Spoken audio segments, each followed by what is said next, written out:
Hindi dictation गति 80 शब्द प्रति मिनट। क्षेत्रीयता, प्रांतीयता, जातीयता, गुटबंदी और भाषा विवाद भी भारतीय लोकतंत्र को चुनौती दे रहे हैं। इतने विशाल और विविधताओं से भरे देश में प्रांतीयता की भावना होना स्वाभाविक है, परंतु इस भावना ने हमारे यहाँ भीषण उत्पात मचा रखा है। राज्यों के नदी जल बंटवारा जैसे आपसी विवादों तथा केंद्र और राज्यों के बीच उत्पन्न हुए विवादों ने स्थिति को नाजुक बना रखा है। राष्ट्रीय स्तर के नेता भी जाति और संप्रदाय के नाम पर चुनावी वैतरणी पार कर लेना चाहते हैं। इस प्रकार के हथकंडों से सामाजिक समरसता कमजोर होती है और पारस्परिक अविश्वास बलवान होता है। घृणा और विद्वेष के वातावरण में विकास और जन समस्याओं के मुद्दे पीछे छूट जाते हैं।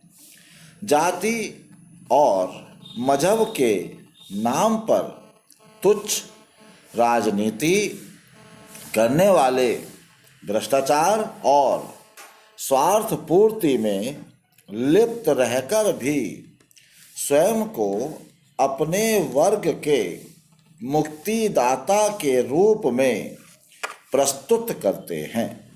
इसके अतिरिक्त भारतीय राजनीति में धन के प्रयोग की मात्रा बढ़ती ही जा रही है और अभी हाल ही के वर्षों में तो चुनाव में इतना व्यय किया गया है कि योग्य किंतु निर्धन व्यक्ति चुनावों में विजय प्राप्त करने की कल्पना ही नहीं कर सकता।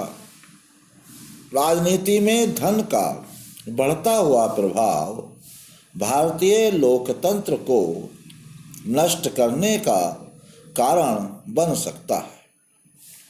भारत में पश्चिमी लोकतंत्र को अपना तो लिया गया, किंतु खेद का विषय है कि हम पश्चिमी देशों की लोकतांत्रिक परंपराओं को नहीं अपना सके।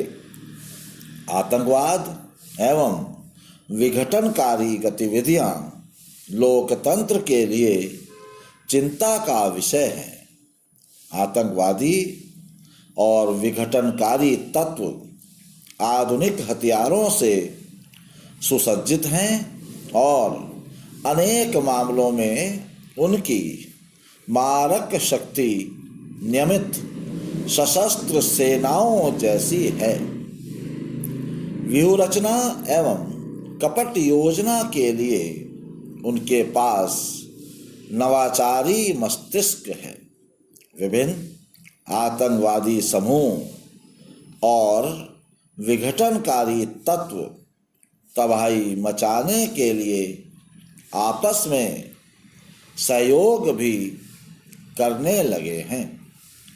छिपने और प्रशिक्षण केंद्र बनाने के लिए पड़ोसी देशों की भूमि है, जहां भारतीय सेना और अन्य सशस्त्र बलों का प्रवेश वर्जित है।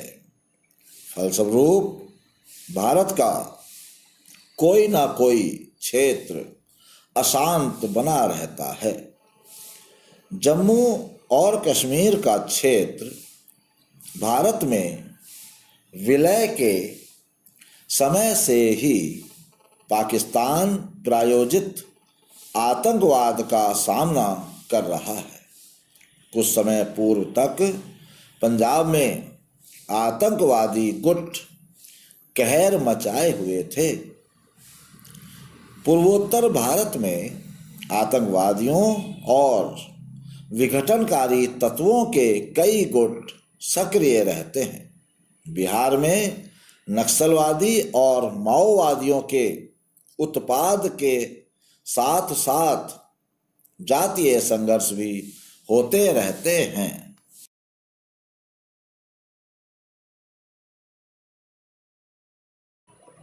तो आज के लिए बस इतना ही। धन्यवाद।